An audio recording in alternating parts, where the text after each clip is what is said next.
Welcome back to another Real ResQ Podcast episode powered by Vertical Helicast and the Vertical Podcast Network. Vertical Magazine has kicked this off to put the Hangar Z Podcast, the Helicopter Podcast, the Valor Flight Crew Podcast, and all Vertical MRO podcasts together on one platform. Go check them out at verticalhelicast.com. Quick shout out to our sponsors. Airbus, pioneering sustainable aerospace for a safe and united world. Check them out at airbus.com. Axness, their mission, wireless intercom. Check them out, axness.com. And Centum, LifeSeeker, the airborne phone location system. Learn more at centum.com. And of course, the realrescuestore.com. Go get all your swag there to help support this podcast. All right, let's get into our next episode with a few fun facts about our next guest. He grew up as an Army brat and lived all around the US and Germany. He married his high school sweetheart, and the two of them have been together for 25 years. And come this August 2025, it will be officially their 20-year anniversary. Congratulations, you guys. His favorite meal is a medium rare ribeye steak, and he does not eat any green fruits or vegetables, just meat, usually beef with a little bit of rice. Ladies and gentlemen, please welcome United States Coast Guard rescue swimmer number 700, Drew Sinclair. My name is Jason Quinn. I am United States Coast Guard rescue swimmer number 500. These are my rescues and rescues from those of us that put our lives on the line every day so others may live. This is the Real ResQ Podcast.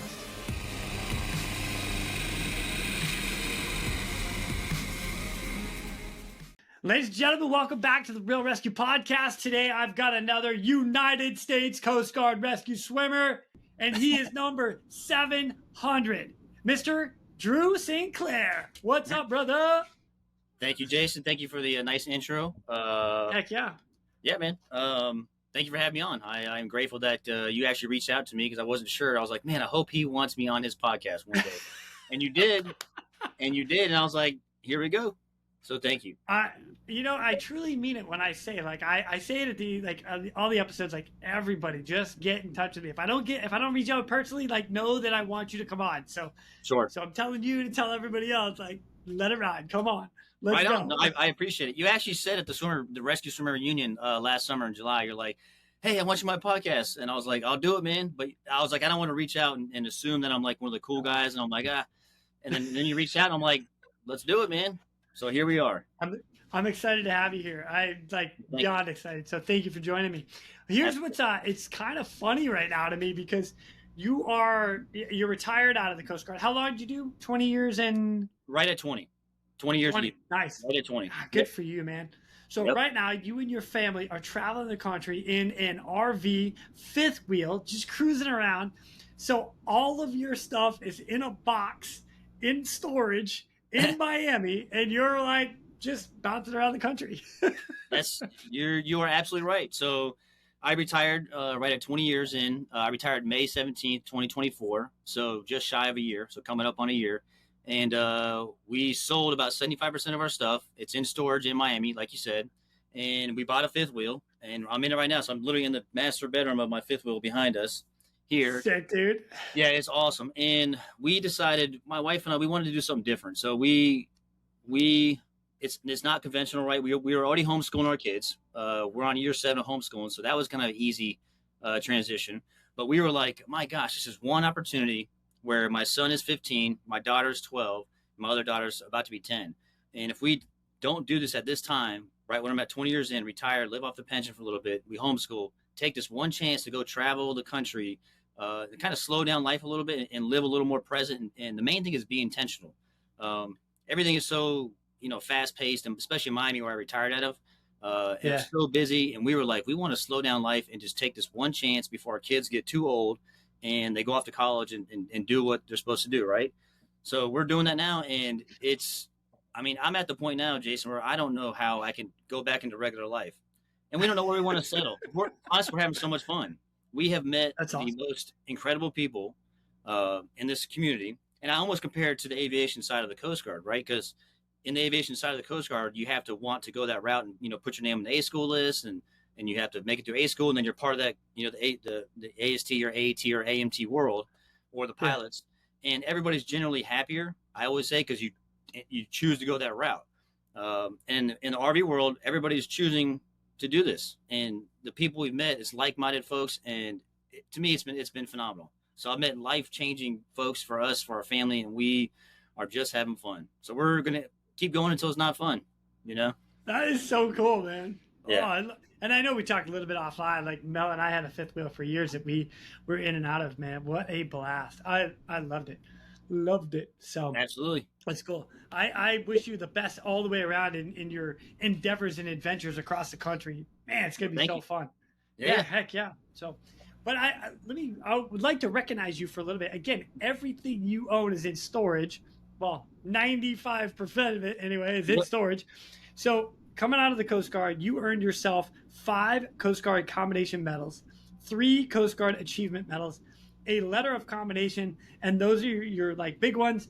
And then you earn a boatload after that. So your ribbon bar just keeps going down, which is very cool. So mad props to a 20-year career and everything you earned there. Well, thank you. But let's start with this. Okay. Where are you from? Why did you join the Coast Guard, and what brought you to being a swimmer? Sure. Well, I grew up Army brat. So I was born in Fort Sill, Oklahoma. Lived there for a year, and my dad was Army, so we lived all around the country, even Germany as well.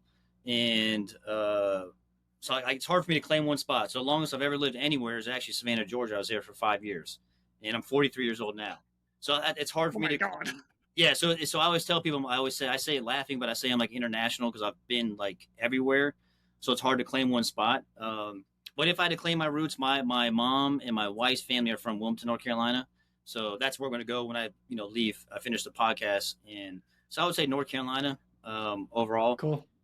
So let's see. Once I finished high school, I didn't know what I wanted to do. I was going to college. I was going to community college, Cape Fear Community College in Wilmington, and just kind of going through the motions, kind of like doing college because my mom, everybody said, hey, it's what you need to do, but I wasn't like getting anything out of it. And I just like, oh my gosh, this is boring. I was dating my now wife at the time, and I always talked about the Coast Guard because I liked the military lifestyle because I was familiar with it, coming from my dad. Didn't want to join the Army because he was gone, 24/7 in Desert Storm, Kenya, Somalia, Haiti. He was always gone. Yeah. So one day she was like, I'm taking you to recruiter in Wilmington, North Carolina. And she drove me down there. And so I joined the Coast Guard.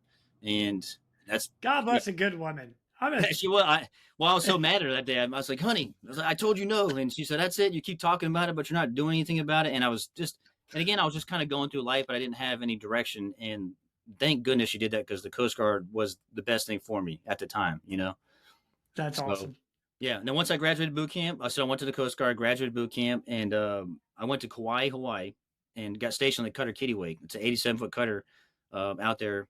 And they gave me my first pick. I graduated super boot. I don't know how I did. And they let me pick. They said, number one. For those that don't know, super boot is graduating number 1 in all of your boot camp company. Well done, sir. Wait, you started out like on top. Right on, man. And it's crazy. That's my favorite award I've had my entire career because you get a ribbon for it, and it was really cool. And it's the one chance you get to earn it in your entire career. So it's like to me that was my favorite award ever. So that one meant the most to Paul. Yep. I didn't know that. Yep. I didn't know you got a ribbon for that. That's cool. That's because I didn't earn it. That's why. That's okay. I know some super boots that didn't turn out so well. So hey, you never know. But so for me, that was my favorite ribbon of my career. But I went out to the Kittiwake cutter, and I was on it for 4 months. And this is kind of getting to how I went from or got into search and rescue. So I was striking BM, so bosun's mate to rate on the cutter, because everybody says go strike BM. That's what every cutter guy says, right? And then one day, I think we're 3 to 4 months in my tour there, and I'm so new, I'm a seaman there, so E3, and we did helo ops. And I was in the bridge looking down, and the helo pulls over, and they drop the swimmer to the fantail, and I thought that was the coolest thing in the world. I remember talking to my CO. he was a lieutenant junior grade. I'm like, sir, can I run down there and talk to him? Because the helo dropped him off and then it backed away. So I ran down there, and it was a AST-1 Maximo Mita at the time. Right on. And he's a legend. And I remember him clear as day. So I went down and spoke to him, and I was like, hey, how do I get to do, what you do? And he's like, hey, the usual spiel, hey, it's pretty hard. You got to train and, this, that. And he's like, but put your name on the A school list. And he's like, you'll come train with me. Because he was at Air Station Barbers Point at the time. Oh, right on. Yep. And I put my name on the list. This was 2004, 2005 time frame. Okay. Yep. So I did that. I put my name on the A school list, and literally 6 months later, I was sent to Barbers Point. I had orders at Air Station Barbers Point. And the first day I report, it was Chief Kazmierek at the time, Chief Dennis Kazmierek. Mito was there in the shop. I show up in Trops, my folder in my hand, and I'm like, yeah, reporting for duty, Airman Recruit Sinclair. And they're like, all right, here's your PT gear. We're going to go for a little run. So I'm like, okay. First run was 13 miles. And with Maximo Mita, with Max Mita, and I was actually a smoker at the time. Coming from the cutter, I smoked about a pack a day of Newports, which obviously is not good. But I don't want to quit. So I remember running with him, and he was so quiet. If anybody knows Max Mita, awesome guy, legend, but just a quiet champion.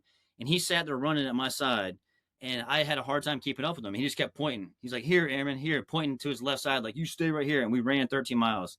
And I got home that night, and I told my wife, I was like, I'm done smoking.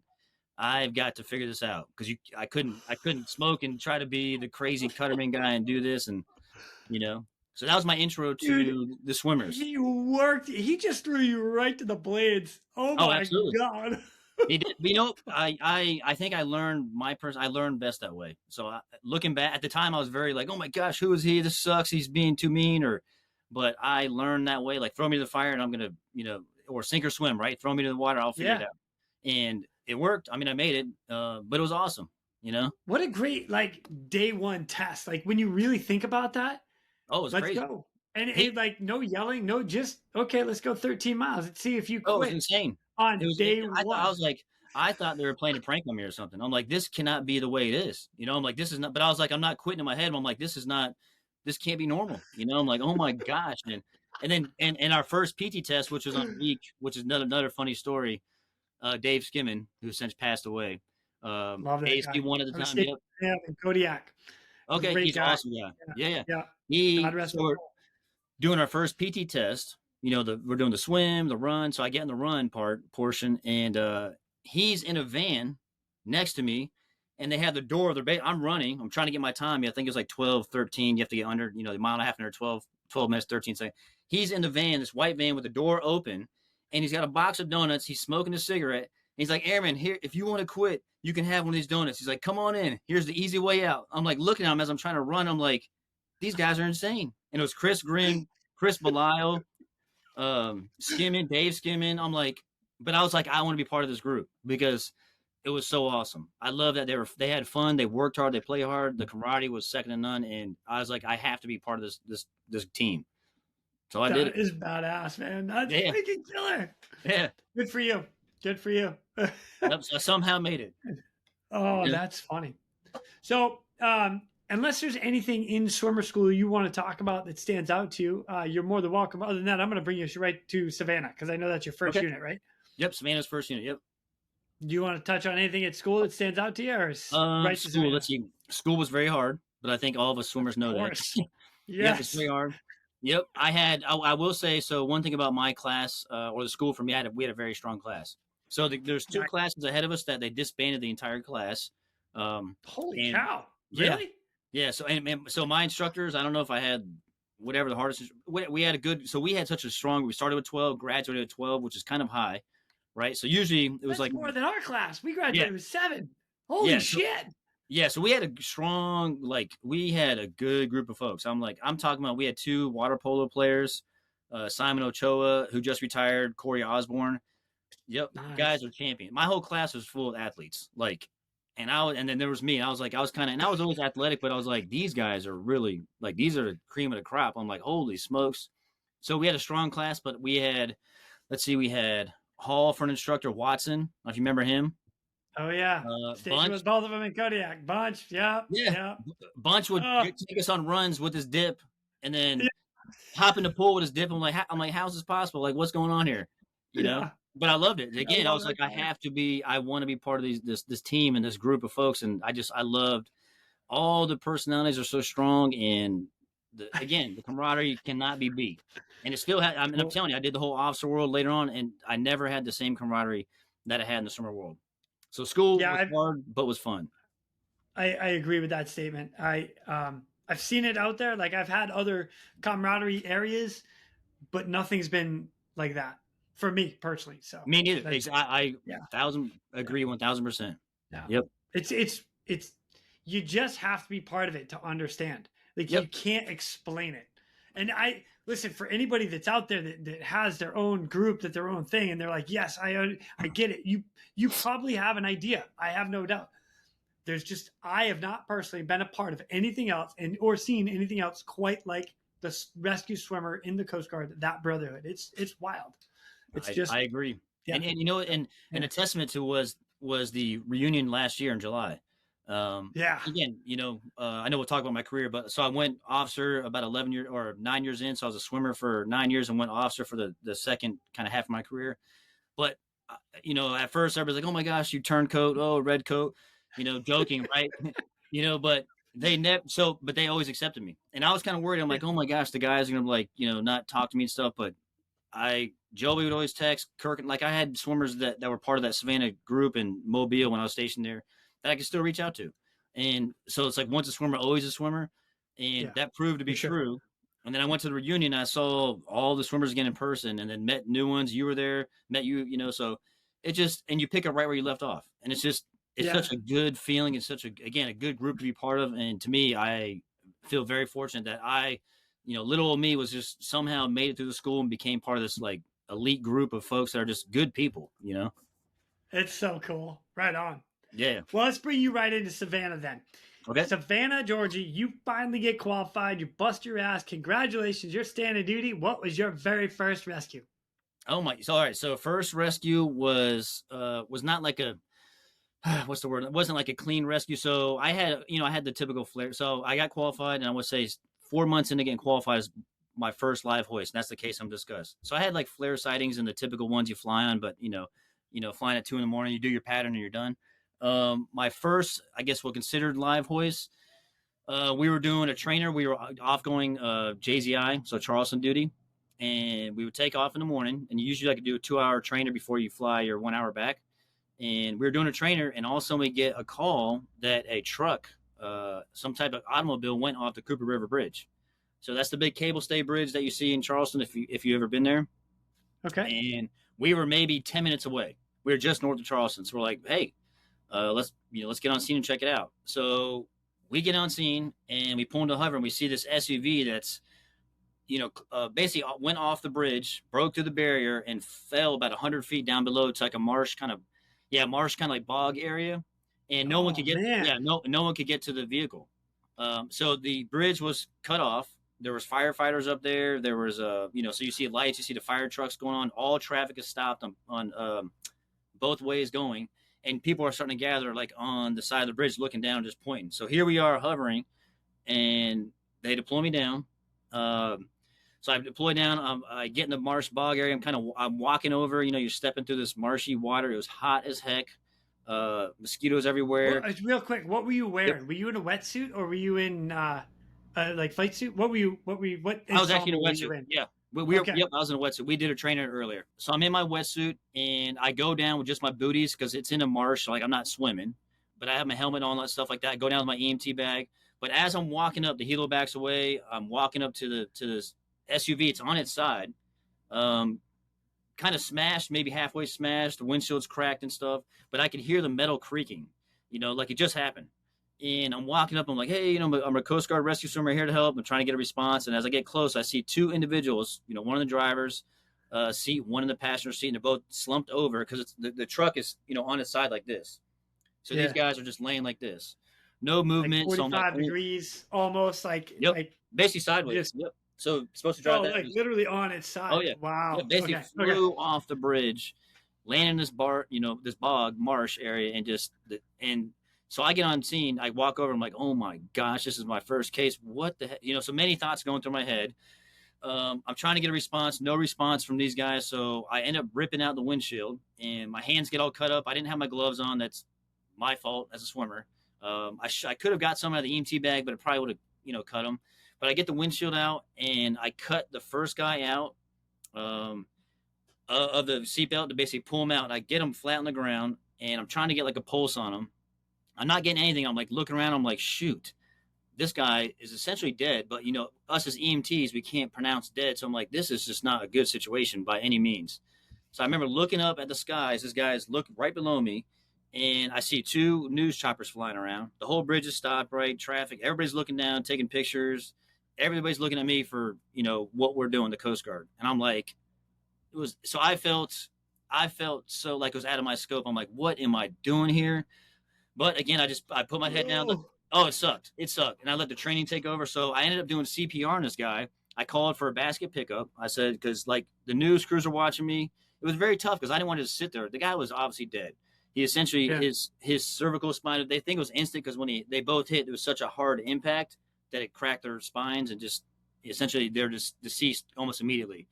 But we had news crews, everybody around watching. I'm like, I have to do something. And so it was tough. So I did CPR. They lowered the basket down. They took the first guy to the hospital, came back, did the same thing with the second guy. So I ended up doing that, and I get in the helo. We go back to we fly back to Savannah. I talk to the guys in the shop, and Chief Beecham is the chief, and he's like, hey, you got to talk to the chaps. I'm like, Chief, I'm fine. He's like, no, you got to talk. I was like, Chief, I'm fine. He's like, you sure? I was like, yeah, I'm good. And then, because I guess, I'm a young swimmer. I was 24. I'm like, oh, I'm the tough guy, right?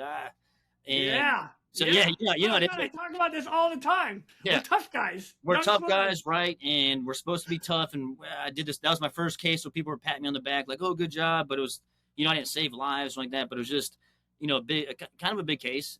And the CO comes in. It was Commander Voigt at the time, who's now, I think he retired as a 2-star admiral. He came in and he said, hey, I'm ordering you to go talk to the chaps. He's like, I just read the report, from the pilots. Like, go. I said, hand salute, yes, sir.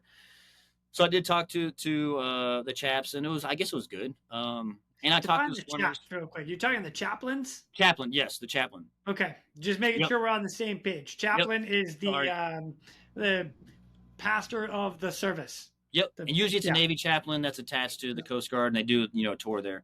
And it was good. It was good talking to the chaps, but the best for me was talking to actually Joey Grazinia. Pulled me aside and we had good conversations about it. But it was weird because that was my first one, and I'm like, I'm trying to be the tough guy, but I'm like, I didn't know how to feel. I didn't know how to act, and I'm like, I was excited, but I was also like, dang, I just had dead people, so it's like lots of emotions, and you want to be excited, but then I'm like, these guys just died, and it's kind of a big deal. My first case, I just didn't. I'm like, did I do everything right? It was crazy. And then after that, this adds on to the story. I had to do a deposition with the XO because this was back when Firestone was making the tires it was a Ford Explorer. I don't know if you remember this, back when the Firestone had issues where they're doing like random blowouts because the tires had some defect, I guess. And, okay. Yeah. I'm sorry, I don't remember that. I'll do a little research. I'll have that up. And here's what I found. There were quite a few articles written about this in particular subject, but I stuck to Wikipedia because it seemed to have the most information and direction to all of this. Their title was Firestone and Ford Tire Controversy from Wikipedia. The Firestone and Ford controversy of the 1990s saw hundreds of people die in automobile crashes caused by the failure of Firestone tires installed on light trucks and SUVs made by the Ford company. Unusually high failure rates of this in particular tire installed on the first generation Ford Explorers and similar vehicles caused crashes that killed 238 people and injured around 500 others in the United States alone. More died in other countries. It goes on to read a little bit more, but do your own research. It's an interesting read. Yep. This is right around that time, though. So the wives of these 2 individuals ended up suing Ford, Ford, like the Ford actual auto company, and they wanted a deposition. So they wanted to say, hey, this is why it happened. So they wanted a deposition from us, the Coast Guard, to say, hey, what did you do when you came on scene, to add to their case, to why their husbands, passed away. So I had to go do deposition, and I had to get D7 lawyer came up, from legal came up. It was just not a fun thing. I'm like, I had to sit in trops and they film it, and I have lawyers on this side. I had the XO at the time was Commander Bartolotto, who's an awesome guy. And he was there with me, and we had code words, and he had to tap my feet if I was speaking too much, the lawyer, because he was like, hey, yeah, because if you say something right, it could be used, against you. Yeah, so he was like, hey, if you're speaking too much, I'm going to tap your feet on the table. I was like, yes, sir. I'm a young E4. It was crazy. Holy cow, man. Yeah. So that was my first case. Welcome to Rescue Swimmer World. Yeah. Dude, that is insane. Yeah, but here at the end of the day, it all worked out. I didn't get in trouble. Like, the Coast Guard wasn't liable. Again, it was a good case. But talking to like Joey, Chief Beecham gave me some good advice. He was like, because I told him, I was like, Chief, I didn't know what to do. I was like, I just did CPR because I saw the helos flying over filming us, and people are looking. And he's like, dude, you did that. You did the right thing. He's like, sometimes the optics of it are important. And he's like, you did the right thing. And so I was like, well, thanks. So it was good to hear him, Chief's a legend. He had like 20 years already at that time and had done so many cases. Oh, he's amazing. And for me to have him as my first chief, like, he was my idol. And I loved him. So he told me that made me feel good. Joey, Fred Fine. I talked to a few of the older guys in the shop, and everybody supported, how it went down. So it made me feel good. Because, again, I was young, and I'm like, I don't know. It was just a weird feeling to be in, like, a weird spot. But it all worked out, Dang, man. Wow. Yeah. What I really like about this whole conversation and everything you just said is how, and it reiterates what we were talking about earlier, the brotherhood of the swimmers, is everybody in the shop is talking to you. Everybody in that shop knows exactly what you're going through and exactly what you're feeling, regardless whether you know it or not. Like, I get the chaplain part of it. I get the, yes, you have to go. This is a direct order. Now, I understand that, but it's you're in the shop and the boys are talking to you. Like, that's the best part for me is talking to, exactly, because the chaps, I love the chaplain. The chaplain was great, but when I talk to people that have kind of done the things that we were doing, and they're legends in the rate, again, Beecham, Joey, all these guys have been around. They've walked the walk, they talked the talk, they've done it. So when they were giving me support and talking to me, Brian Goodbody was there, like, it made me feel good. You know what I mean? Again, I had legends there. I'm telling you, that shop was. My whole career I've been blessed. So I somehow got Savannah, my first air station, and I met the most fantastic, all the swimmers I love, but like the ones that I got stationed with can't be beat. I'm telling you right now, like it just set me up for success my whole career. And just the camaraderie and the fun times, the adventures and the memories I have, like, I can't top it. That was the pinnacle of my career, was Savannah. Wow. And that's where it started for you. That's what I'm saying. I got lucky. Yeah, that's cool. I hit the lottery. I hit the gold mine. Oh my gosh, dude! Yeah, for sure. Wow. Well done, sir. Well done. Yep. Good times, though. We're gonna divert real quick to thank our sponsors. Axnis. The Axnis PNG wireless ICS system delivers cutting-edge wireless ICS technology to any aircraft. As a fully integrated system, or as a carry-on, carry-off mobile base station, the PNG wireless system is the right solution for any mission. You know what? Let me see if I'm going to bring you to number 2. Do you remember number 2? Was number 2 a little bit better? Or number 2, let's see. Crazy. Well, the number 2, I had so many cases in Savannah. I was, what's crazy about Savannah? I guess the swimmers know, but I left there with 900 flight hours because you stay in two. God. Yeah, for a first unit, exactly. So people don't realize that's because you have 2 duty swimmers a night. You have the JZI, which is the Charleston duty, and then you have the Savannah, crew. So you have 2 duty crews at night. And I was so young and gun ho, and I love the job. Like, I loved flying. I loved standing duty. So I was like, I'll take your duty. So I was taking duty from like guys like Fred Fine. Because Fred, everyone knows Fred. Yeah, I would take Fred. I was like, Fred, I got you, man. Like, because Fred, oh my God, he had like 20 years at the time, and he was just a funny guy. And he was like, take it, Drew Dog. I'm like, absolutely, Fred. And so I took them. So I got so much flight time and hours, and I learned so much, so many cases and tons of flare sightings, right? But I flew a Yeah, lot, you know? that's It was cool. good. I loved it. Are there any other stories or rescues that you were involved in that stand out to you while you were there? Like So in really stand Savannah, out to you? gosh, I mean, I had some good ones. I guess my other big case was the one that I had in Mobile right before I went to OCS. So I don't know Yeah, if you we'll want to get jump to to that. Mobile. Okay. I'm not quite there yet. Because while you're in Savannah, you and Joey were hitting the gym pretty hard, and you ended up in like Flex magazine, or That's is that right. the magazine you're in? It was Flex Flex. Yeah. magazine, The number one dude. That bodybuilding is. magazine. Yeah. Oh my god, dude! So, And both you guys got a little write up. Let me read this because it. absolutely.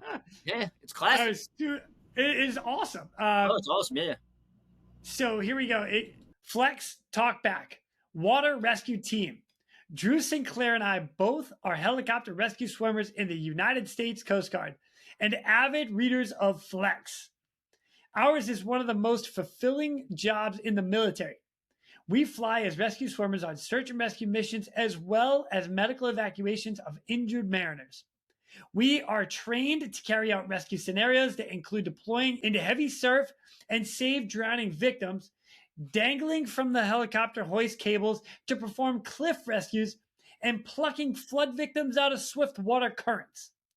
Bodybuilding and keeping physical fit aren't just passions for the two of us, but necessary to perform our jobs. We train in the water with a variety of distance swims, underwater drills, and sprints. In the weight room, we believe in the old school, hardcore methods of Arnold Schwarzenegger and Ronnie Coleman. We're often using training techniques we've learned from the pages of Flex. Also, the magazine's nutrition information set out in easy to understand format is invaluable. Thank you for allowing us the opportunity to show off our physiques in the pages of Flex while representing our branch of the military. Keep up the great work. Joey's Grazinia, U.S. Coast Guard, Savannah, Georgia. And there's the two of you freaking just flexing, dude. I love it. So basically, that was a contest in Flex. So Joey and I read every bodybuilding magazine. Flex is the biggest bodybuilding magazine, and he and I were both into bodybuilding. We did it every day, like lifting weights together. And they had a contest for all the 5 branches of the military. They said, "Hey, send in your best pick or whatever in a write up." So that was Joey and I's pick, and Joey did the write up because Joey's much smarter and he could write way better than I ever could. Absolutely. But that picture, so we ended up getting it. So we took that picture, I want to say like 8 months before, and we didn't think we were going to get it in there. Like, we're like, oh, I guess they didn't pick us, And that the one where it made it in there was 2009 January issue, Flex, page 32. So it came out 8 months later. So we were like, oh, they didn't pick us, So, but that picture, the funny part about that picture is we ended up doing something kind of fun. It's, I guess, not smart looking back, but we had obviously the helicopters there. We had stage lights all around the backside, kind of shining at us to make us, look good. But we ended up using a fluid film, the fluid film that you spray on the on the helos, to basically rub ourselves down. So we rubbed each other. We sprayed ourselves with fluid film, which is carcinogenic and plus cancer. Oh, I know. But we were like, Joey and I were like, shoot, we're doing this right now. And we had the PAs come up, the public affairs officers come up from Sector Jacksonville to take these pictures of us. So they were coming up for this time and this day.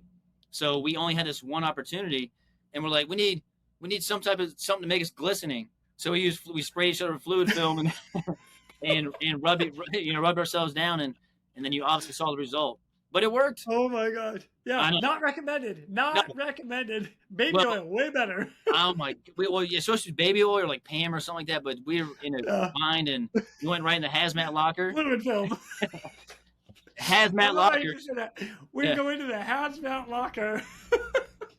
That's how we thought. That's what's cool about it. Oh, And we somehow both survived. Joey's still alive, doing well and thriving. I'm here, and you know what? We made the magazine, though, and that's what counts. And I had that picture, the one I sent you, of us, our page 32 in the magazine, always hanging in my office as an officer. And I love it would be like right behind my desk, and I love because it's such a good memory for me. Because I'll never forget Joey and our times and the workouts we did together, and it's a good conversation starter because people are like, that's you.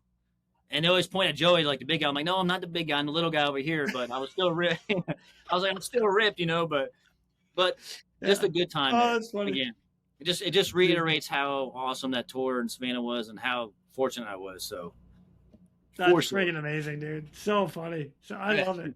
I know. Right on. Love that story. All right, so I think that will close out Savannah, Georgia. Unless you want to talk about anything else there. I think that's good. There's always stories in Savannah, trust me. But if you want to move, we go to Mobile. Well, I'll tell you what we'll do then. We'll bounce over to Mobile. If anything else bounces up and you think of something else, I'll bring it back there. I'm not scared. All right? Right on. So, Mobile, Alabama. So you going into the training unit. Would you do 4 years in Savannah? Standard tour? I ended up doing just under 5 because it was weird. I graduated school November, so it's kind of like an off, it wasn't the summertime, so they ended up letting me do like just shy of 5 years there. Yep. So that's cool. That was my longest unit. Yeah. Oh, I like that. It worked out. Nice. So, all right. So, did you ask to go to Mobile, or was that just it? No, it was not even on the list. It was crazy. So I get the call from the detail, and he's like, "Hey, you're going to Mobile." I'm like, "What the heck? I don't want to go. I want to go stay operational. I want to, continue doing the mission like most of us young guys at the time want to do." Right. And the guy was like, "You could take your orders or find a new job." I'm like, "Whoa." Wow. I was like, yeah, I forgot the guy's name, and I had my senior chief going there with me at the time, and he's like, you don't have a choice. So, but again, I hand salute, went there, did it. Mobile was such a fortunate tour for me as well. Just I didn't want to go there initially, but it was awesome. So didn't put it on there. Ended up going there. I was in Mobile for roughly a year, actually a year exactly, because I got selected for OCS out of there. Okay. But I could tell you about that case I had. For sure. So this is what's interesting. So Mobile, Alabama, for those who don't know, is more of a training unit. Like they don't, if there is a rescue in Mobile Bay, they're going to call like New Orleans or Clearwater to come over and help. That's right. And I'm exaggerating with a little bit of that, but I'm not far off. No, you're right. Unless there's an operational crew on base and they can land and scramble and put it all together, it's not happening. Like they're not a standing duty type operational base. Exactly. However, there are times, like we're about to talk about, is where some sort of rescue gets called in and there are not other available assets, so they scramble a crew together, a qualified crew. And this is what happened to you. Again, what'd you say, 1 month before going to OCS? 2 weeks. Oh my God. Yeah. Yep. 2 weeks before OCS. I love it. Yep. What happened? All right, so basically, I'd already been selected for OCS, and so everybody knows I'm going to OCS, but I'm waiting to go, for the date to come for the time. And it was a Saturday morning. I would go to the base gym on ATC Mobile, on Aviation Training Center Mobile. I'd go work out at the gym there that morning. It was a Saturday, like I did every Saturday, and it was like 9 o'clock in the morning. My wife, and she's at home with the kids. I'm in the gym doing my thing, headphones in, like lifting, and all of a sudden, a pilot comes in there in a flight suit, and he's like, "Hey, we need a swimmer." And there's like myself and like 3 other people in the gym. And I'm like, so I take my head. I'm like, "Excuse me, sir. Like, what's going on?" He's a lieutenant. And he's like, "Hey, we're leading a rescue swimmer. We have a case going on. We have like 9 people trapped in a house." I'm like, "You need a swimmer?" I'm like, what do you mean?" He's like, "We have a case right now." He's like, "Are you a swimmer?" I was like, "Well, yes, sir." And he's like, "Can you go in this case?" I said, "Absolutely." And I just got qualified. Yeah. So I just got qualified on the 60, like 2 weeks before this too. Because I was already qualified on the Dolphin coming out of Savannah. But I just done the transition syllabus for the 60, the Jayhawk. And I said, "Yes, sir." So I literally called my wife. I mean, this is something out of a movie. Looking back and like I'm even talking about it, was crazy how it all went down. I called my wife and was like, "Honey, I'm not going home or coming home. I'm going on a SAR case." She's like, "What are you? You're at the gym." I said, "Honey, I tell you later. I got to go." And she's like, "We have a birthday party to go to for the kids." I was like, "I can't, honey. I'm sorry." I said, "I'll call you when I can." So I hang up with her, go grab all my gear, run out to the helo. They're already spinning this thing up. They got a full bag of gas. So basically what the whole premise was a Dog Island, Florida, which is kind of like on the Panhandle area. And you have a huge house on stilts. It's kind of a beach community. So it's Dog Island. And you have a family that rented this house, and you have hurricane or tropical storm at the time. Debbie was making its way up Florida, and the outer bands were hitting Dog Island, Florida. So Clearwater could not launch, and New Orleans was out of the specs for the 65, the Dolphin helicopter. So basically they turned to Mobile and they said, "Hey, can you help us out?" So that's why the pilot came out there and we started launching. So I get in the helo. with the flight mech. They do a full bag of gas. They do a max power takeoff, which I never done. So I'm like, oh my gosh. So we had 6,000 pounds of fuel on there. It was amazing. We do a max power takeoff. We start flying to the storm. And I would say once we get across Mobile Bay, that's when we start hitting the winds. So we had to like fly like crab angle. We're kind of like doing this. And I had the window open. Awesome. Like, oh, it was amazing. It was so cool. Like, and the flight mech's like eating a bologna sandwich. And I'm like, dude, just the whole thing was crazy. So we're like, oh, and I'm like all pumped up. Because I'm like, this is like, what am I going to get? We finally make it to the house. Took 2 hours of flying straight there into this, this, it was like 55 knot winds, not crazy, but gusts, 70. So definitely bumpy, windy, rainy, all that stuff. We get to this house. It's completely engulfed with water. So it's a stilt house, beach community. The storm surge has overtaken, this house and many other houses around it. This family is essentially trapped in there.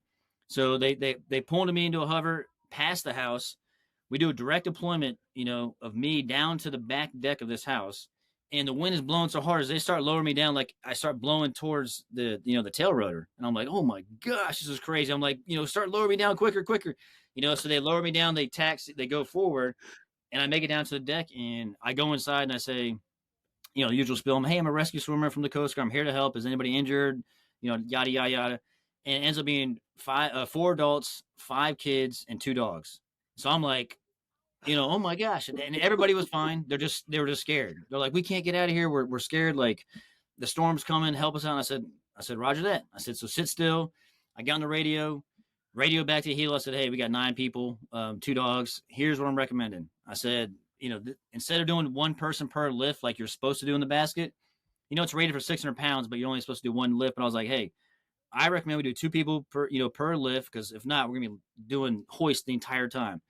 So we ended up doing 2 per basket, a lift, and we ended up getting them all in there, and the dogs and everything. I assume 1 child, 1 adult. 1, exactly. Yep.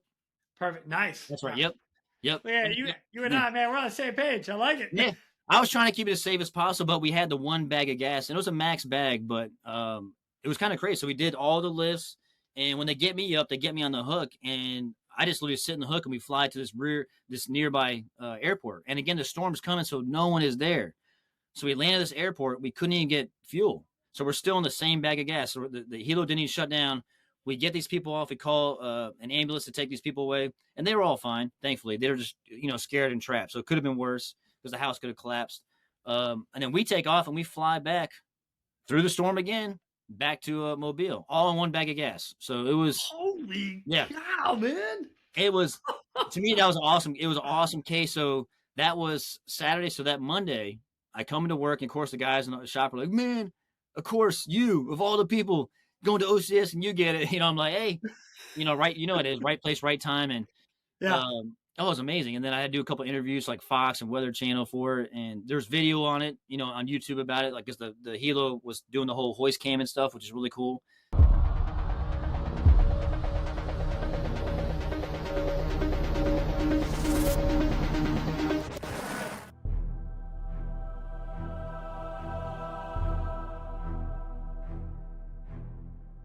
We received a phone call. Just had gotten home from church Sunday morning, and Tropical Storm Debbie had been spinning out in the Gulf. I had been monitoring it all weekend in case we were going to have to prepare our houses here in Mobile. We got a phone call that a family was stuck out in a home overrun by water. Transited our way up the coastline and approached the southern end of Dog Island and tried to find our house, and it was very much apparent as we got closer. There was houses on either end of the island that was shaped like a dog bone, and the middle part of the island was overrun with 6 to 8 foot waves. What they did do is they called early. They used their cell phone to establish communications with people on the mainland to say that they were in need. They tried to get a ride back from the company that brought them back out there to begin with, and they were unable due to the weather conditions. And they didn't try to wait it out. They did the good thing, made a phone call, got us moving before the storm got even worse. And essentially they put their pride aside and called for help, which was made the rescue a lot easier as we got them off the house during daylight hours, and it would have made it exceptionally harder at night. The house in question had the individuals had been dropped off earlier in the weekend, and the storm moved in. They had heavy surf underneath them. Their boat that they used to get out there was on a mooring about 150 yards away, up on an elevated lift, and the stairs to their house had been washed out. We assessed the situation and put our swimmer down to the back deck of the house, and the swimmer briefed the residents of the house, and we proceeded to hoist them up and take them to the mainland. And another cool part, so then I go off to OCS, I do my thing, I graduate OCS, and I go to my first unit in Sector Buffalo, New York, and the first all hands, I've been to Buffalo, for maybe a month, so I'm like the new guy there. I'm an ensign now. I'm a new guy there, so I'm trying to still fit in with everybody. Nobody really knows me, but they know he's the new ensign, right? And they call me up there. They're like, all right, petty officer, or they say Ensign Sinclair, front and center. I'm like, what? Like, what is this about? And citation to company commendation medal for, case. I know. So I was like, yeah. So it was for this case. So I went to this Sector Buffalo, my first unit as an officer, and I got instant street cred because people are like, oh my gosh, you're prior enlisted, because I was new. So this was like, I didn't have to brag about myself or saying like this award laid it out. And people were like, you were a prior swimmer and you did this and that. And I was like, yeah, I was like, but it was awesome. So it made me look like a rock star. And I was like, I'm just regular old me, but it just, the way it all worked out, the timing and how it all planned out was like really cool. So I was like, hey, that's incredible. Yeah. So it was awesome. So that was my one commendation medal where I told you about the SAR case, and yeah, very fortunate. Bro, that is so cool. That is so cool. Just right place, right time.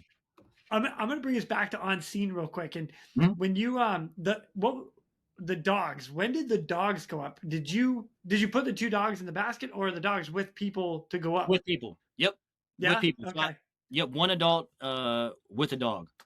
Actually, no. So let me look back. So I had two adult, a kid, and a dog, because they weren't big dogs. They might maybe 25 pounds.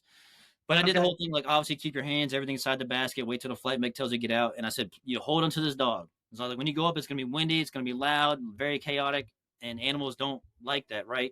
I was like, just hold on to the dog. And the woman's like, I got it, and it worked out. 9 people survived, saved, and 2 dogs saved. 2 dogs, yeah. Dude, that is sick. I know.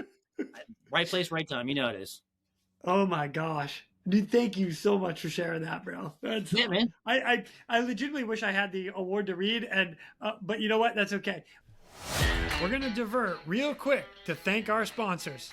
Centum, the creator of LifeSeeker. When every second counts in search and rescue, LifeSeeker turns mobile phones into beacons, guiding teams with precision, even in remote areas. With a proven track record and hundreds of successful missions, it boosts success rates and saves lives. Learn more at Centum.com. Wow, man. Yep. All right, so now you're going officer. Did you end up flying or on a vessel, or what did you do as an officer? Yep. So in OCS, I actually tried to go to be a pilot, and it just didn't work out. They had one slot open in my OCS class, and I didn't get it. And then I was too old, so I couldn't apply for flight school anymore, because I think the age was 31 or 32 at the time. Okay. So, yep, just didn't work out, which is fine. At the time, I was very bitter, and I'm like, oh my gosh, like it didn't work out, and I was kind of sad. But looking back, it was such a good thing for me, because I needed like a swift kick in the butt, and I needed to, what's the word? Not humbled, or I just needed a challenge. And if I would have went flight school, not that being a pilot's easy by any means, right? But that was my lane. Like I knew aviation, I knew being a swimmer, I knew, the pilots and what they do. That was my comfort zone. So going the sector route is completely different. So none of my qualifications transferred over from being enlisted. So a lot of guys who were prior enlisted, like their qualifications will transfer over.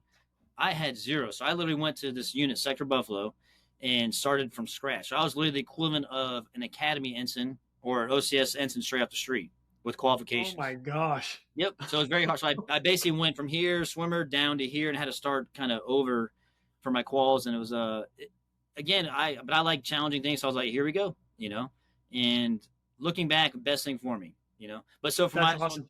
On the officer side, I did a little bit of law enforcement, a little bit of pollution response, and then a little bit of search and rescue response as well. Okay. Now, obviously, Search and Rescue Podcast here. Yep. What stands out to you that as an officer? Oh my gosh. So my first unit, which is Sector Buffalo, I got qualified as CDO, which is Command Duty Officer. So those are the folks that basically work in the command center 24/7. You'll have 4 people that work in the command center that are 24/7, and the command duty officer, when they're on duty, it's 24-hour duty, and they will oversee the watch floor. So I got qualified to do that, and being a prior rescue swimmer definitely helped out. Having that experience, because I done the deck plate level, SAR rescues being a swimmer, but now I'm up here kind of managing the case, how it happens and how it kind of unfolds. Yeah. So I would say, like I got the whole 360 sphere of like search and rescue, from the deck plate level to around here. So that did benefit me. I will say that did help me. Nice. How long were you in Buffalo? 3 years. Right on. And then from there you went to Key West, Sector Key West, Florida. Oh, rough. Oh my God. I'm so sorry. Yep. Dang, Drew. You know what I wrote to the detailer, the assignment officer? I said, hey, I've done 3 years in Buffalo. I've got all my qualifications and beyond. And I was like, it's really cold. I wrote this in my comments in direct access. And I said, I desire to go somewhere it's warmer climate. And I put Hawaii number 1. Didn't get Hawaii. And he called back and he said, hey, I got Key West. And I said, sold. I was like, absolutely. So went to Key West. And Key West was such a good tour. It's beautiful down there. Oh, and we had so I was in officer housing right on the water in Trumbull Point. Had a boat. Oh my own boat dock. Oh, it was amazing. I look back in Key West and it was almost like, I can't believe we lived that way. My wife, and the kids, like I have videos and we're like taking my boat out during the work day. We're just cruising on sandbars and finding Queen. No, you were not. You were off at that moment in time. You would not waste government funding like that. How dare I? How dare I? Right? Wait. It was a patrol. We were looking for stuff out there the whole time. That's what I just heard you say. Exactly.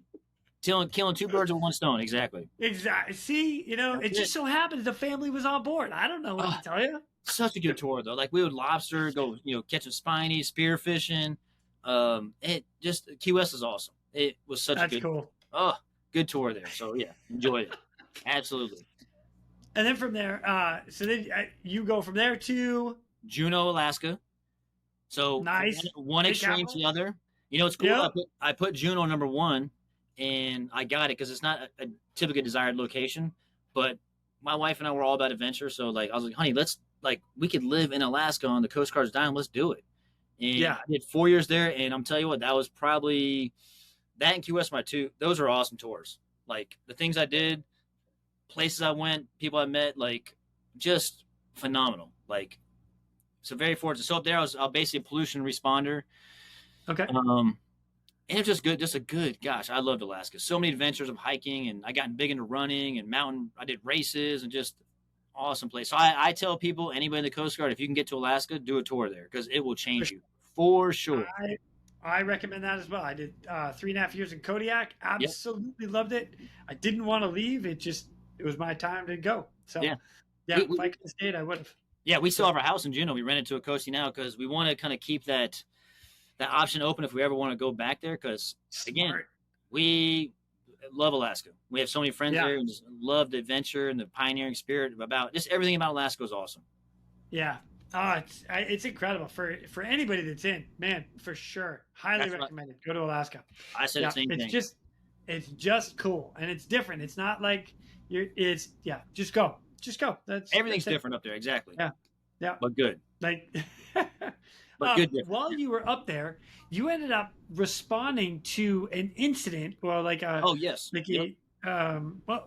like a marine incident or a what kind of incident was it? All right, so I had been there. This was 2022, so it was literally 3 months before I transferred out because I transferred out of there in 2022 that summer. It was February, so it was winter, and my job was I earned a qualification called Federal On-Scene Coordinator Representative. So basically, I was the guy with that qual that would represent the sector commander when the Coast Guard was basically overseeing a pollution response.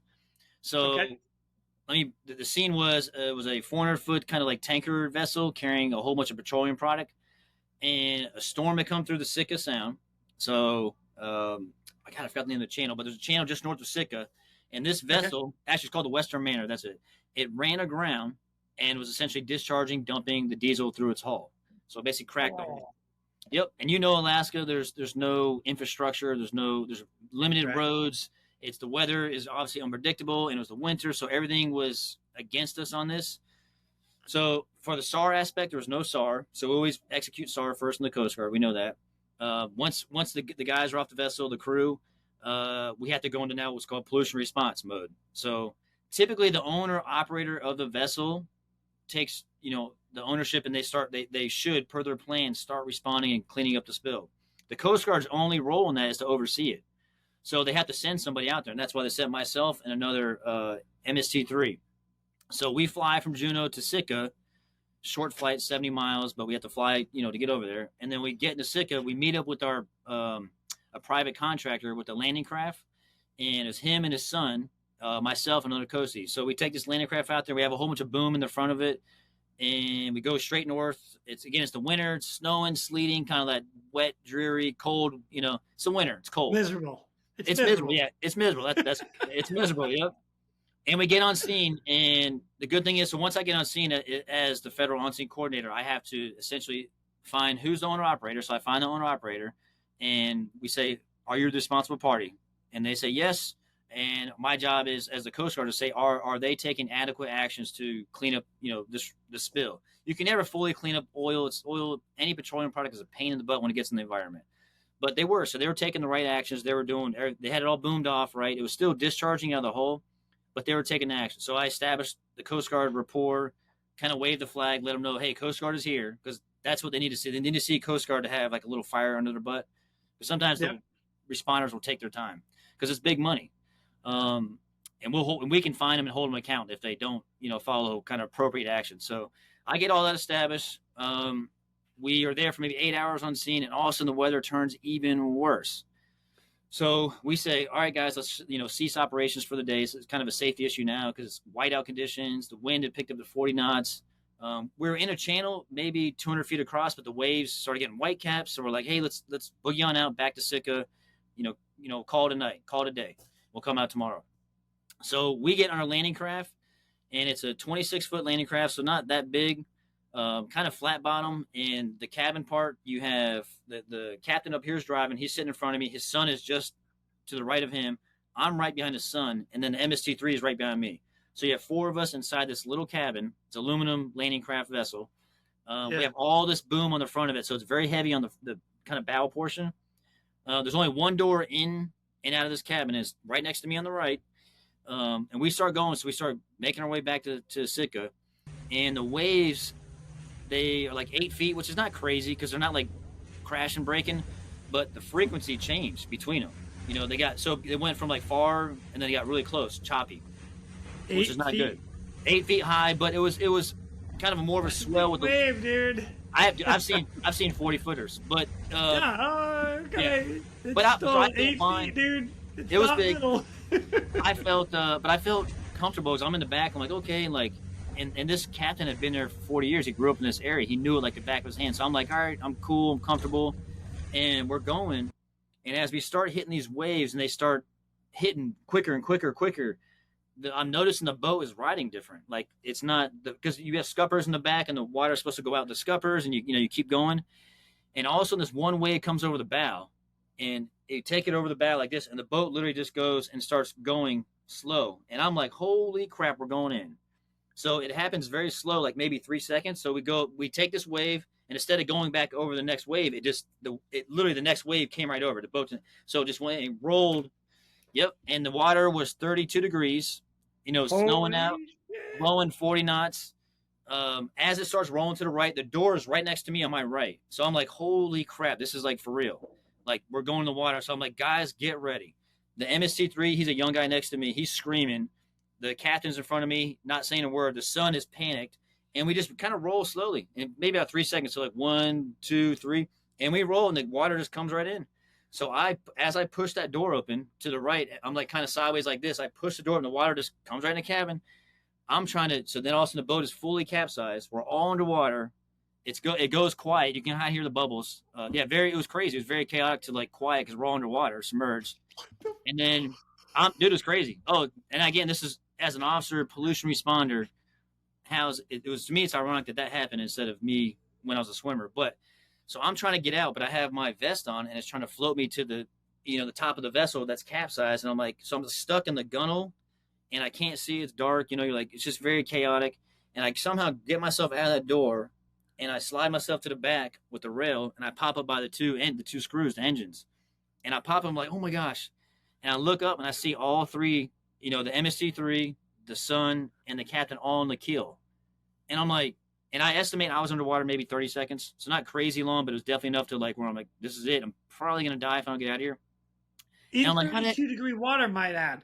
Oh, it's very takes your breath away immediately. Absolutely. And, it's Absolutely. So I get out. I pop. I'm like, oh my gosh. I'm like breathing. I'm alive. I'm like, yes. And I see those three guys on the keel.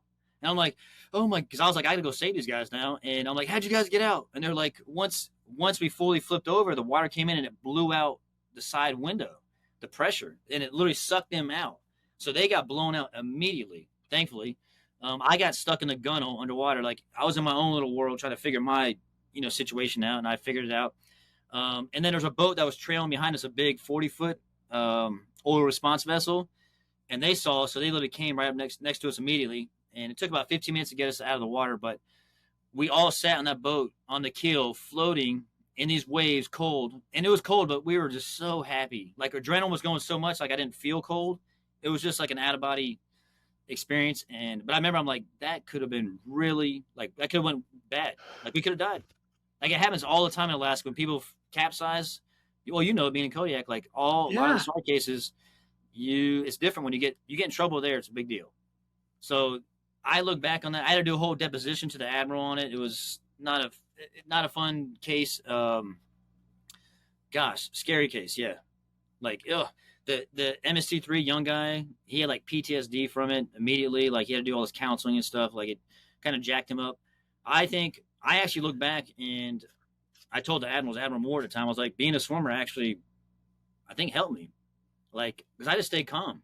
Like, I found during chaotic events, I actually do better. When things are calm, I actually do worse. When things are like chaotic and like I need to like respond and my adrenaline's going, I feel like I can get into hyper focus mode and I do better. And maybe like everything slows down around you. It's amazing. Exactly. Yep. And I have perfect vision of when that boat was rolling over like this. I have the water coming. I was like, I remember it like clear as day. And this was 3.5 years ago. But again, I don't know if I guess my ADHD or whatever, or swimmer mentality, like it just all worked out. So, but it was crazy. Yeah. What the heck? I know. Drew. You never know when stuff can happen. But that shows you never know. So you just got to be kind of ready and prepared, and something else I actually think about with you being stuck in that area is all the training that we went through with the dunker and stuff, getting out of the helicopter. Absolutely. That's exactly what I did. Remember, first thing is, you maintain positive contact, wait for all violent motion to stop. And that's kind of what I did, because I remember I grabbed the edge of the door and it just rolled over. I'm like, all right, now I got my perspective, my reference point of kind of where I'm at. Like, it's dark. It's cold water, right? I'm submerged. I'm not breathing. But I'm like, this is the door I just grabbed. So I need to somehow pull myself that way. And that's essentially what I did. I just kind of grabbed myself. But my vest was trying to float me. I had a regular PFD, the foam type 3. So it's trying to float me, and I'm like, golly, I'm like stuck on something. So I'm like trying to rip it off, but I can't see. I'm like trying not to panic, but I'm like, this is annoying. And I somehow, pull myself off that gunnel, and lucky, But I have no doubt the training helped me for sure. Wow. You were hanging from helicopters, jumping out of them, doing some gnarly, crazy stuff, and you almost die going to do some pollution control. I've told that to a few swimmers, and they're like, are you serious? They're like, you're making this. I'm like, dude, it was crazy. Like, it was by far I had some scary times in the helo too, for sure. But this one, I was like, I'm probably going to die. Like, I remember thinking as I'm like, wow. I'm like, this is probably it. I'm like, it just, I don't know. Obviously, we had that fighting spirit. I wasn't going to give up, but I was like, this might be it. Like, it was wild. I'm thinking, okay, so I personally do a lot of cold plunging. I absolutely love it, right? Love cold plunging. Mm-hmm. When I drop into I don't know, like 10-degree or not 10 degrees. Sorry, I'm thinking Celsius right now, but like 40-degree water. Cold. That shit's cold. Oh yeah. Yeah. You know what's go crazy? underwater. You can't do that. I don't even remember, like, when you first jump into cold water, when you intentionally do Yeah. it, like cold plunge, you kind of get, your body wants to hyperventilate because you're like, oh my gosh, Yeah. you're shocking. I don't even remember doing that because it's like my body went into that fight or flight mode, and it was like this is real survival instinct, and it's like you will survive, and my body went straight adrenaline mode, and that's why I got in that hyper focus like mode, and I was like, I don't even remember being cold. I felt cold on the boat ride back when we were picked up. And I'm like, dang, because I was wearing like a Carhartt jacket and pants, and so I was completely soaked. Like everything was saturated. I'm just sitting there as we're riding back, and I was drinking coffee they gave me. But I was like, dang, I'm freezing, guys.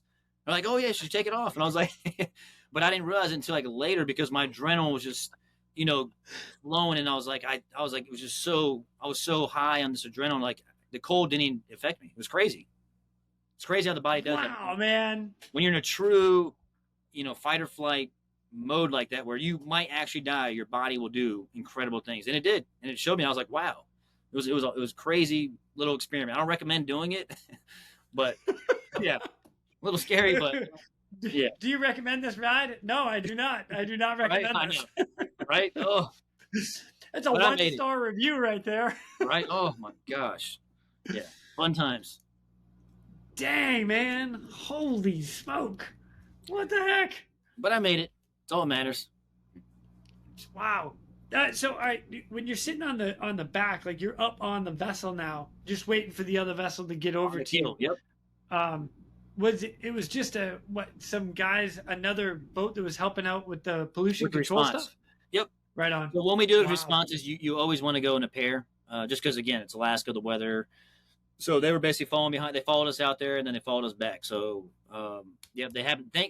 Thank God they were right there, because, like, we were basically in the middle of this area where 3 channels converged, and I think that's what essentially built those waves up differently. Because before it was big waves, but it was where you could like time it, and then all of a sudden it's almost like a washing machine of like 8-foot waves. So like there was no time in it, no direction. You're like, holy crap, and it just happened so fast. Yes, you know what I mean? It was just like once it happened, it was like, okay, yeah. All right, so I've got one more kind of random question about the whole thing. So the whole thing's done and over. You're on the other vessel. You're cruising in. Do you have to do another pollution control for the boat that just flipped over? We did. So yeah, we ended up calling another vessel to tow that vessel to shore, because when it flipped over, it's an aluminum vessel, so it would have sank, but it had all the boom in the front that was strapped down. So it flipped over and it basically floated like this. So here's a cabin, everything underwater, and the boom like nose up. Yep. So they ended up towing that to shore, and a little bit of gasoline. They had gasoline engines in the back too, outboard. So a little bit of that got in the water, but gasoline can weather away, and it was easy. More importantly, we saved the guy's boat because that was like his livelihood to the owner. Wow. Yeah. Fun times. Holy shit, dude. Yeah. Fun times.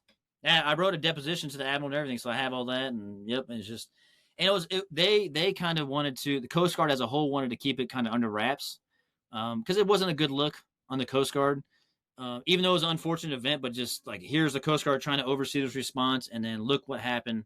This boat capsized, you have coasties in the water, like that's never a good thing, right? So, right.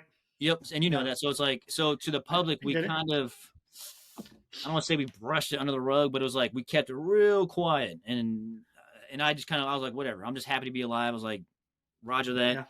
Yeah. Admiral, I told him that. I gave my deposition, and they did whatever. So I get it. I get it. I get it too. I didn't want to. Yeah. I was like, yes, sir. I just want to be. I'm glad I'm alive. That's what I said. I was like, yep, I'm good. Yeah. I'll leave it at that. Me too. Yeah, dude, it's crazy. I was like, man. So. Wow, dude, thank you for sharing that story. Holy cow. Oh, for sure, man. It's yeah. You never know what you might get. That is a true statement right there. Holy shit. Exactly. As an officer, I was a desk pusher now. Like, how am I, you know what I mean? And like, I'd done this crazy swimmer stuff for 9 years, and I went to officer where I'm a desk guy now, and then I get the craziest thing thrown at me. So you just never know. Wow. Yep. Well, another kind of curiosity question. Were you still working out and hitting the gym pretty hard as an officer? Like, were you staying fit? Yep. Okay. I'd actually say, I just turned 43 April 2nd, so beginning of the month. I would say I'm probably the most fit. Thank you. I'm actually the most fit I've probably ever been in my life, even more than swimmer school. Wow. Yep. So I love training. Like that's my Absolutely. I'm big into hybrid training. So I lift, I run. I don't do too much swimming now, but cardio wise, like I just ran 9 miles on the beach the other day in soft sand. It's amazing. I love it. But I could go run That's 15 cool. right now. Yeah. And I go That's lift cool. weights. I took my son to the gym and I was, still pressing plates on the bench press. And I just like being active. It's just part of me. Yeah, me You too. know? Me too. Good. Yep. And the reason I asked that is because I know there are people and you see them, they leave like the swimmer world, or they leave whatever, they go, next thing you know, you're behind a desk, and they lose that part of them. And then something like that comes up and you're like, oh my gosh, had you not had that, That's right. there's that question of like, well, would you have survived? Or anyway, throwing that out there for anybody, like, stay motivated, get to the gym, stay to the gym. You are talking. That is my mantra, man. That's me, Jason. I self-identify as somebody who works out. Like I actually tried to stop working out when I retired. For 2 months, I was like, I retired. And I was like, I had my chest out. Like I'm going to stop working out because I am a little kind of crazy with my workouts. I tried to stop, and I did. It was not. I didn't like the way I felt. I didn't like the way I looked. But most importantly, mentally, it was just like what working out does for me is absolutely incredible. And I've learned. It's how I self-identify. So I will always be known as somebody who I've been training every day since I was 17. Like, nice. It is what it is. Yep. I am on the same page as you. Like I've tried to quit. Working out. It doesn't work. Me too. Like, itchy. I'm like, I gotta go for a run or something. Gosh. Oh, my wife, she knows I work out first thing in the morning, and for some reason, if I miss it, like say if we have some like appointment or whatever with the kids, I always tell myself I'm gonna get it later in the day, and which I do. But she's like, "Go do your workout," because I get like moody, I guess, because I need to get that energy out, and I need to get it. I have to channel in that way for me. Yeah. And I know that about myself, and my wife knows that about me, and it is whether you like it or not. But that's how I am, and I love training. Like I love it. Yeah. Oh, it's sick, dude. Oh, it's cool. Yep. We're gonna divert real quick to thank our sponsors.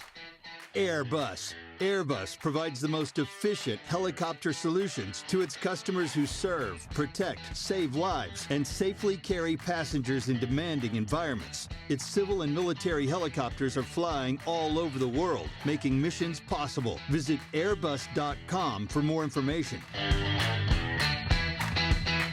I'm going to bring us back to one more comment that you said, because you had mentioned you have seen 40-foot waves. Hmm? How and why and where did you see 40-foot waves? Well, they're actually 37 feet to be exact, and this was on the Cutter Kitty Wake. Yeah, so this was when at a boot camp I went to Kauai, Hawaii.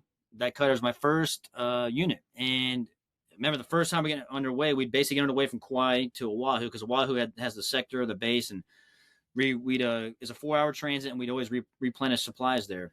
But the first time we started crossing, I remember looking at waves going higher than the superstructure, and I'm like, holy! And they weren't breaking, but it was these massive swells, because basically the swells come down from Alaska. So I learned a lot being out there, and they come down from Alaska and make their way all the way to Hawaiian Islands over time in the winter, and they're huge swell, like massive.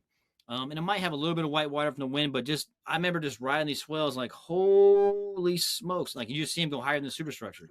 So big waves. Dang. Well, that answers that question right there. Right on. Yep. 37 feet to be exact. Exactly. Yep. Holy good night. Drew. Sick, dude. Sick. I love it. Right on. So you're actually doing, I'm going to pull us out of the Coast Guard now, because since you've retired, you're actually doing quite a bit. Like you have your own Instagram channel, and I know we talked about you working out like a madman. You do. I do. You're big into nutrition. Tell us everything that's going on. What's going on with you? Sure. All right. So I've always been big into working out my entire life. Worked out just about every day since I was 17. Big into bodybuilding, all that stuff, swimming, running, everything. And then once I retired, I was like, I just retired last year. I was like, I have all this time on my hands, right? Life has kind of slowed down. I'm a little more present. And I was like, I want to start, how can I help or motivate people around my age? I'm 43. I have kids, not old, but a little bit older, not in my 20s, right? I was like, how can I help inspire folks that are kind of around my age, that, had a career, maybe have put their health on the back burner, and they're looking to basically be healthy again and take their health serious. So for me, I started my little fitness channel. And it's pretty simple. All I do is I post my daily workouts on it, because I work out every day, and I was like, all I need to do is start filming myself and just getting cool angles right, and then put my description of what I did. And in these cool places, because I travel full time in this RV. So every, couple of weeks we're in a new location. But all I have is, myself, my body. So I do a lot of body weight, calisthenic stuff. And then I have 2 adjustable dumbbells, and I do a lot of running. So I don't do too much swimming now. I've had 4 surgeries on this left shoulder, but I work out every day. So if I can inspire, other people around my age, guys and gals that have just, again, put the health on the back burner, been so career focused, and now they're looking to kind of get back into it, but don't know where to start, don't know what to do, follow my channel. Again, I post tips on there. I'm very motivational. I like to be positive. I like to motivate people. Like if you work out with me, like say if you're working out with me, I will talk. I like to call it friendly trash talk. Like, I'm going to motivate you. You're not going to be lazy. You're not going to sandbag with me, because I will not. I will essentially talk trash. Like, I love it. So I think I do a good job at it. But right now I'm having fun with my channel. So if I can inspire people, that's what makes me happy now. So that's kind of where I'm at doing with the channel. That's my whole purpose with it. We'll see, what happens with it. But in the meantime, again, I'm just having fun with it. Well, and you talk a lot about nutrition and stuff on there too, which I really enjoy that part of it. And I like my wife and we really try to lock in our diet. Now, don't get me wrong. Like I follow like an 80-20, like 80% of the time that I like to eat, it's like perfect. Yep. And when I say perfect, I mean like vegetables, your proteins, your good fats, et cetera, et cetera. And then the other 20% is, for us, it's the glass of wine, or we're going to go out to dinner at sushi or whatever, which is terrible, or we're going to go to Mexican for a night. Sure. That's our 20%. But as long as we can equate that, and we weigh our food, we go ballistic. It's a little crazy, but that's okay. What we do. Yep. So where are you at with that? Well, the main thing is you said you're actually just paying attention. So I tell people, like, if you're just paying attention to your diet, like you just said, like you're weighing your food. I mean, that might be extreme to some, but that's actually extremely smart, because you're paying attention to what you're eating, right? And you're obviously in shape. So for me, I do the 80-20 rule. It's funny you said that. That's like one of my sayings. 80% kind of locked on, 20%, I splurge. Because again, I'm 43, I have 3 kids, and they're not on the extreme diet or lifestyle, like where I'm training every day, running miles on the beach. Like my kids are kids, right? My wife and I are pretty locked in. She does yoga and runs with me here and there, but we do the 80-20 rule, and I base every meal I eat around protein. So I always say I'm going to get 40 to 50 grams of protein per a meal minimum. And I base all my around the protein first. So like last night, my dinner was 2 chuck eye steaks, about 14 ounces of steak, and 2 cups of couscous. And I don't really focus on, so I had on the macro, I had my proteins covered. I had my carbohydrates covered. I never really worry about fats, because fats will accompany, protein and carbohydrates in various ways. And I don't eat too many vegetables. I know this is controversial. I don't like the taste of vegetables. I know it's just people get mad and like, but to me, so to me, vegetables, I just don't personally like the taste. But on a macro level, vegetables don't do much for you on a caloric level. And this is like fact. On a micro level, they do, vitamins, minerals, things like that, which is good. So I'm not saying don't eat them. I know for me, I've never really eaten them. I'll do potatoes, which I like as a vegetable, but again, it's a good carbohydrate. Starch. Yeah, it is starch. It is starch, but for me, I work out so much, and exactly. So I kind of know my body, again, for the past 25 years, I've been doing this for a while. And so I know my body can handle it. So for me, it's an 80-20 rule. I base every meal around the protein. I aim for 1 gram of protein per pound of body weight minimum. And sometimes I want to do more, obviously. And right now I weigh 205. So I try to get roughly 200 grams of protein, per day. And if I don't hit it perfect, like I don't weigh like when I was in Savannah with Joey and I made that magazine, I was weighing my food out. Joey was weighing, he taught me how to do all, like we'd weigh out my rice, my eggs, and we were very strict, and we were ripped, and it was amazing. But like, I don't, that's too much for me. It's hard to live like that. Well, and exactly, I'm a little bit older now. I'm not trying to step on stage and be a bodybuilder now. I'm just trying to be, right now I'm trying to be as functional in my fitness, and I'm basically trying to be the best version of myself. And again, I told you earlier, I feel right now, I am in the best health overall in my entire life. and that's better in swimmer school because I could run. I've ran marathons now. I hated running when I was a swimmer. I always like to go to the gym and lift weights and, be bulky and strong. But again, I had 4 surgeries. I've had many injuries, right? And I'm like, I want to do stuff that's functional and allows me to live a life with the least amount of pain. But if I want to go hike a mountain or go run 10 miles on the beach, I could do it just like that. Wow. Yeah. Exactly. And I still look semi good because I still lift weight. I want to look good. Obviously, it's part of me. And I lift weights, and to me, it just makes sense. That's awesome. Yeah. I love it, dude. I love it. And one more note with that is you're no longer drinking alcohol. Like you've cut it out totally, which so now when I come see you, it's going to be a seltzer water, a cup of tea or something. I'm okay with that, dude. Here we go. Yeah. You know what? We'll do a protein shake is what we'll do. What? Yeah. That's good. So here's the reason I cut out alcohol personally. And I tell my friends, and I haven't told many people because this is still relatively new, but I just stopped drinking January 1st this year. So I'm congratulations, man. That's good. 3.5 months, three and a half months.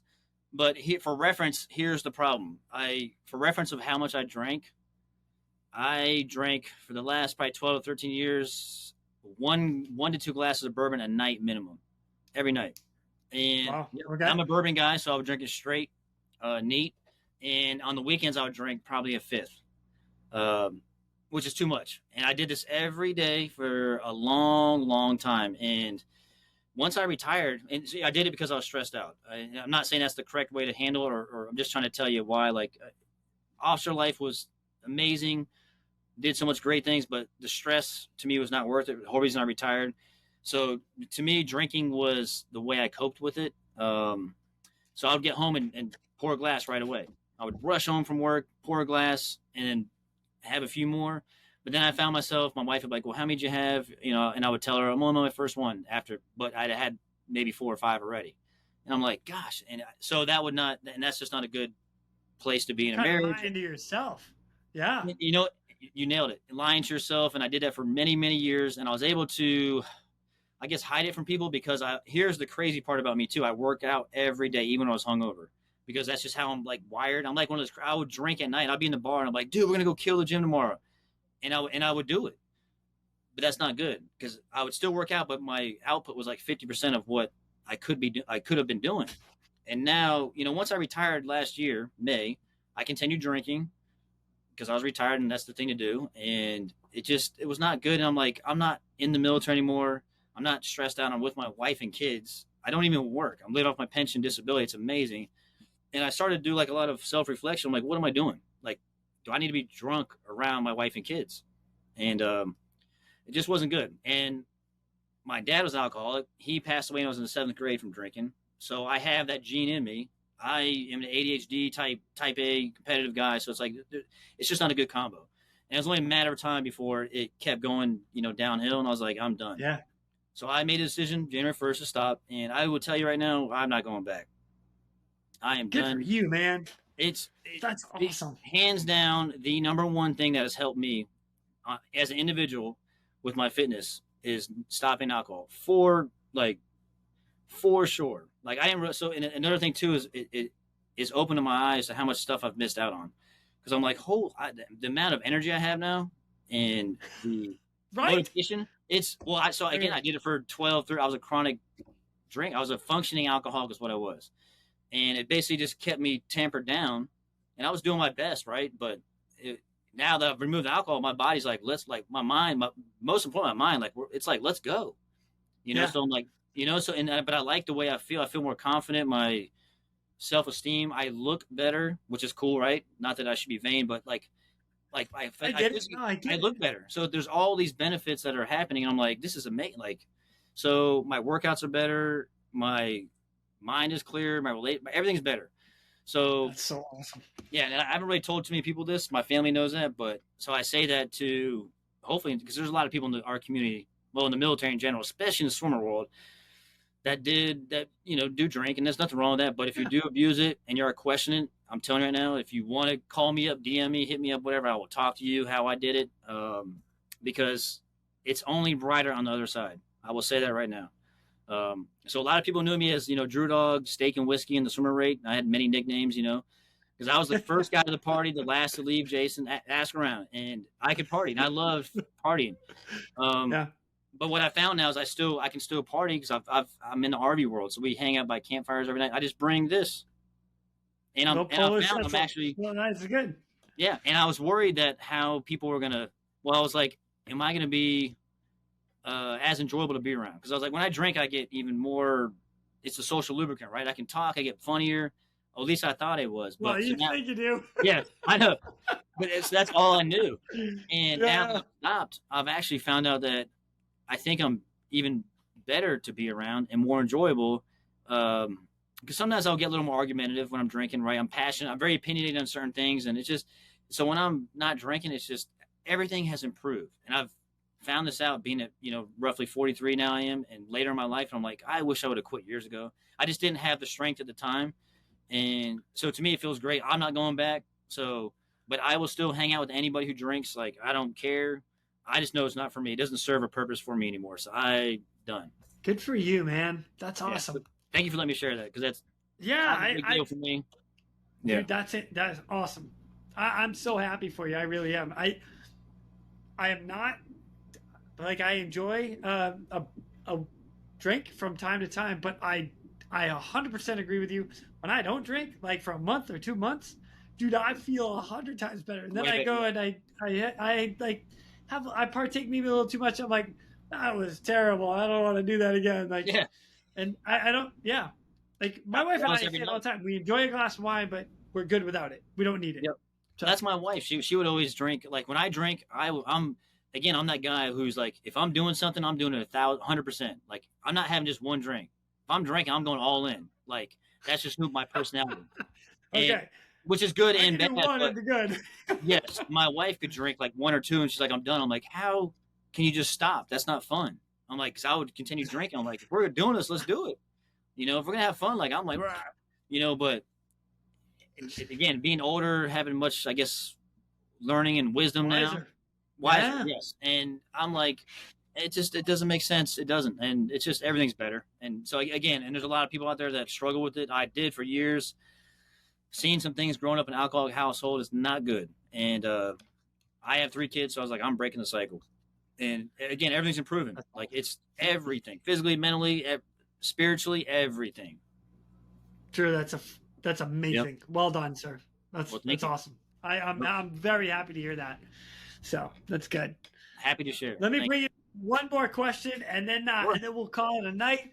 But my last question for you is, if you had a piece of advice that you would pass on to everybody doing everybody doing the job that you've done, and that's from being a swimmer all the way through being an officer, what would it be? Gosh, there's so much I could tell. I know, right? I know. There's so much like way to make it vague. I know. I'm like, so I will say the best piece of advice that comes from that, though. I like it. I would say I kind of learned it on the officer side. The higher rank you get in the service, because I only made it to E5 as a swimmer. Then I went to, cross over and made it to Lieutenant Commander 04 on the officer side. But I would say the higher rank you get, learn to see the positive in everybody before, because especially in this world now, everybody's so polarized, and it's just like, try to see the positive. I would tell my people all the time, try to see the positive in your shipmates around you. Because when you go for that negative of somebody, and there's always rumors and people talk, it's just, and again, I worked in the office world. I worked in cubicles, right? So, I had my office as the supervisor, and I have all these JOs and stuff, and I would listen to the conversations. I'm like, it's just not productive. So I would always tell my folks, like, try to find the positive in those that work around you. Because if you are a positive person in the workplace, positive attracts positive. And if you're that negative, negative breeds negative. And nobody wants to be around somebody negative. Some people like to do rumors and stuff like that. That's like middle school stuff. If you, I would say the higher rank you get, first class chief, senior chief, especially in the swimmer rate, like you're going to have people underneath you, and you're responsible. Like, be positive and see that perspective in those people. And lastly, I would say one more. I have so many. Shoot, don't play victim. Go. So don't play. And I hate when people play victim. Because I always say life's not fair. Right? Life is not fair. It's not, because what's fair to you is not fair to someone else. So when you say that's not fair, life's just going to happen. You got to take it as it comes, but don't play victim, because when you play victim, there's no self-accountability, right? So when something doesn't go your way, Like, you're like, oh my gosh, this happened because that person said this, or this happened because this person won, or this person, right? Control what you can control. Always take the opportunity to look at yourself. That's one thing I learned, especially in the officer world. Like I told you briefly, when I didn't get flight school, I actually looked at resigning my commission and going back to swimmer world. I was so hurt. I'm like just mad I didn't, I failed. I think I failed because I didn't get it. But looking back, it's the best thing for me. I was kind of disgruntled. I was in a negative place for the 6 months, after that. And I'm like, gosh. But I had to go back to the drawing board and really figure out what went wrong. And I could improve them. There's things to improve. There's always is, right? So don't play victim, be the victor. It allows you to take accountability of yourself. And when you do that, I'm telling you, you level up in life, you level up in your job, your everything, your relationship. So I just say, don't be victim, be the victor. I'll leave it at buddy. Drew, excellent. I love it. Drew, this has been an absolute pleasure for me. Thank you so much for coming on and joining me and sharing some of your stories throughout your career. Yeah, amazing, dude. Amazing. So thank you. Well, thank you, Jason, for reaching out to me and allowing me to kind of share a little of my story. Again, I was in the swim rate for 9 years, but not as long as you and all the guys who did the full 20 or even more. So I always feel like I'm in an esteemed company and part of this cool group that I did 9 years in it. But to me, it's been life-changing for me, the friends I've made, the experiences. So I am grateful and honored that you had me on. So I definitely appreciate it, brother. Dude, anytime. Like I told you that. Anytime. I know. But I mean it, man. I'm happy that I'm still part of this group and included. So it means the world to me. Right on. Well, you're very, very, very welcome. I appreciate you joining me. Yeah, I will see you when I see you, and wherever your travels may take you. We'll just have to keep in touch because eventually I might land in one spot where you're driving through or whatever. It'll just happen. Yeah, right? you hit me up anytime. And then also, I think you're up in Massachusetts. We might be up there fall next year, in fall 2026. Okay. So all right. Awesome. So I appreciate you, Jason. We'll keep in touch, and wherever you go and I go, we'll land in something. All right, we'll make it happen. You hit me up anytime, Jason. Dude, I love it, man. Thank you. This is awesome, dude. And with that, ladies and gentlemen, we are out of here. Go. Now it's time for me to pull chocks and take off. But before I go, I'm always looking for the memorable rescues that people have done. If you have one that you're willing to share or know somebody who has a story, please feel free to reach out to me. I'd love to highlight it here at the Real ResQ. For everybody that is standing by for that SAR alarm, remember, those in distress are praying for a miracle. They are going to get you. So until next time, fly safe and swim hard. Thank you for joining me today here at the Real ResQ Podcast, powered by Vertical Helicast. We'd also like to say thank you to our sponsors for this episode. Airbus. Airbus provides the most efficient helicopter solutions to its customers who serve, protect, save lives, and safely carry passengers in demanding environments. Its civil and military helicopters are flying all over the world, making missions possible. Visit airbus.com for more information. Axnis. The Axnis PNG wireless ICS system delivers cutting-edge wireless ICS technology to any aircraft. As a fully integrated system or as a carry-on, carry-off mobile base station, the PNG wireless system is the right solution for any mission. And Centum, the creator of LifeSeeker. When every second counts in search and rescue, LifeSeeker turns mobile phones into beacons, guiding teams with precision, even in remote areas. With a proven track record and hundreds of successful missions, it boosts success rates and saves lives. Learn more at Centum.com. do you remember the funniest story that ever happened to you on a training swimmer flight? Oh, shoot. Okay. Oh, my gosh. So many of those, too. Let's see. Okay. I can tell a short one. You can tell a long one or a short one. I don't care. Well, this one's it's not short, but this is when I was in Savannah. The pilot's name was Brimblecom, and I think he made captain now. I think he still might be in. He might have retired, but he was a lieutenant at the time. And we're just doing a night trainer, and he had beat me at Halo. We were standing duty in Charleston, JZI duty, and he's really good. So he beat me, and I was mad. And we're doing our night trainer, and he would always leave us water right by, the floorboard on the floorboard, but right next to the door. It's just a regular, bottle of water, just a typical, clear bottle of water. And so I went down to do my, my work down at Rescue Randy, but I took the bottle of water down with me, opened it up, filled it with ocean water, and then I know, and then took it back out with me and placed it there. And then we finished our, our trainer, and we're flying back. And then he takes a drink of it, maybe like 30 minutes into flying back, spits it out all in the cabin, and is like, "What the F is going on?" So, of course, I come on the ICS, and I'm like, "Hey, sir, like, you got it?" So he didn't think it was too funny. But I like to have fun. I try to do. That's pretty funny. I'm sorry he didn't think it was so funny. If you know Brimacom, he's a funny guy. Oh my gosh! So I was like, I gotta funny, do. That's funny.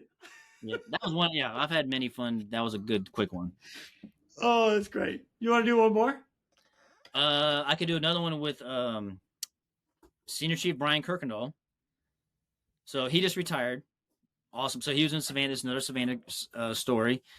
We were going to do a trainer. Actually, no, I think it was. We might have been doing a stand check or something. So we're in the back of the Hilo Dolphin, and we're flying out there. And he decides to take one of the chem lights and cuts it open, and freaking is like we're splashing it all over each other.